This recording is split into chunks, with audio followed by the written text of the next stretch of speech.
All right, in this segment I want to give you some tips that will help you to play open-close technique. First thing we want to address is the height of the snare drum.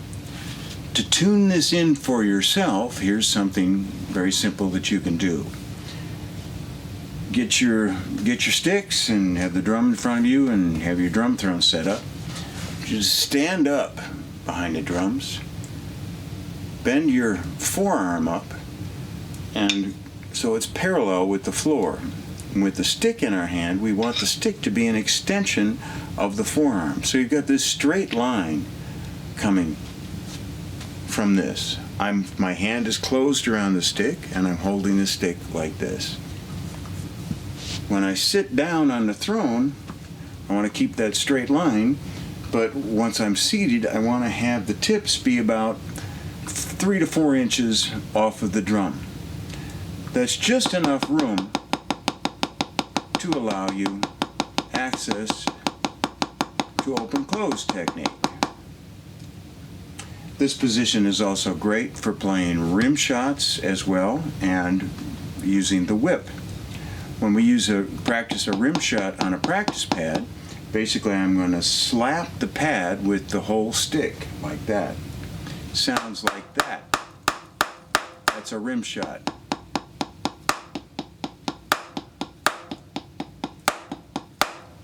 If I drop my wrist down too far when I play this rim shot, you'll hear this clunk sound from the pad. So, tip and rim shot. Rim shot, tip.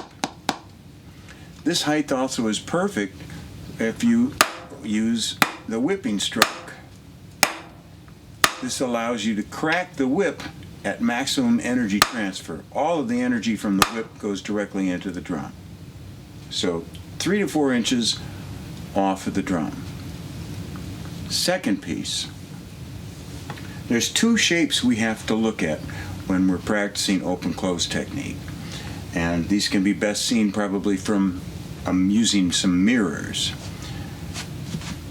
On the open stroke, when I drop down into finger position, I want to look for what I call the little V.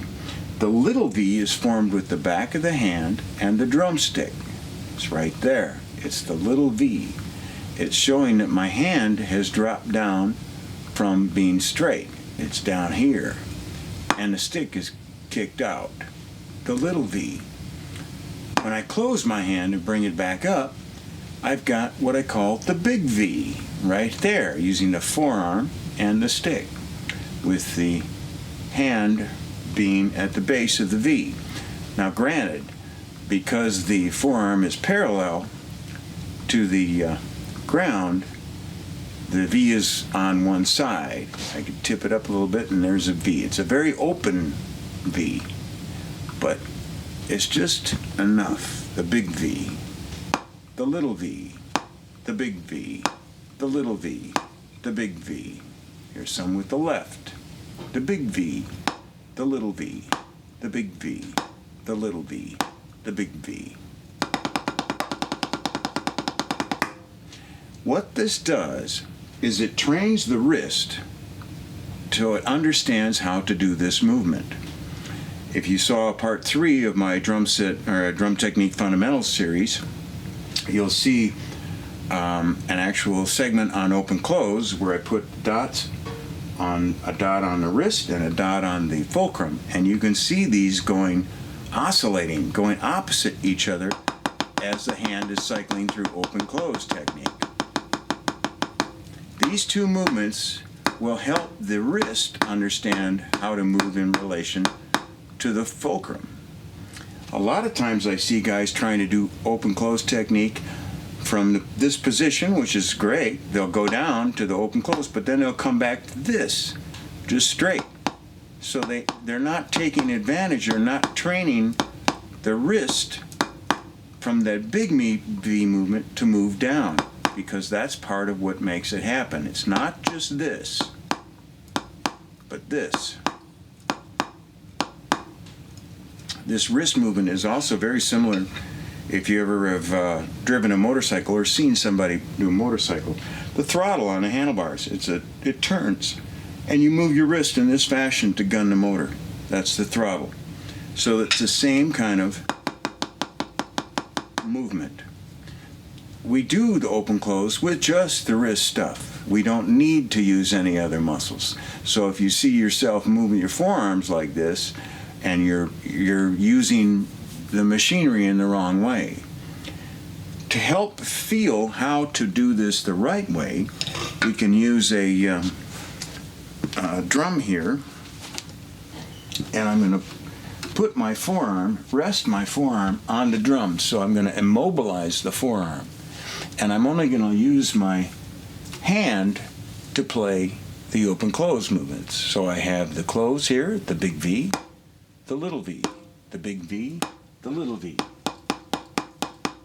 Now, because my wrist is not moving, my hand has to make these movements even bigger to make my hand is doing all the work.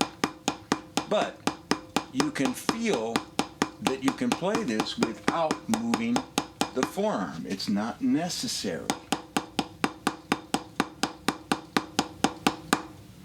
Okay? And here's another real kind of goofy little tool, but it actually, as I found it useful. Many years ago, I was at PASIC, and I discovered these little sticks. I think this company is now out of business. It was called Unigrip, and they were called Master Sticks.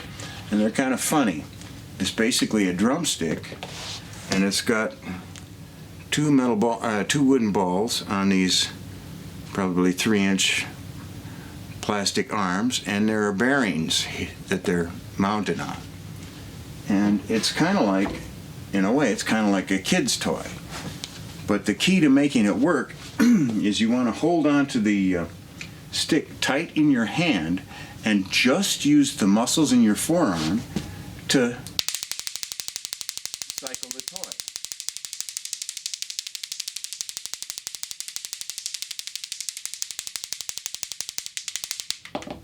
Okay, so I can't, if I'm holding the stick too loose, I can't make this thing work. And it's just wrist. Notice I'm not using my shoulder or the upper arm. I'm strictly using the muscles in my forearm to make this happen. Now, you can actually do this exact same thing without that, but that's a great little image to imagine. Here's what that same movement looks like without on a regular stick. Notice how the wrist is moving up and down. It pulses up and down. My shoulder's not moving. I'm not trying to do it like this. I'm just trying to use just the wrist. So this is a key. Using the wrist is the key to open close. So just to review. Tips about 4 inches off the drum.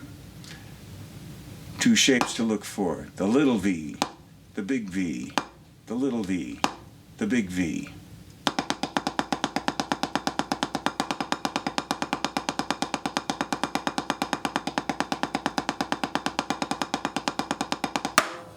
Okay?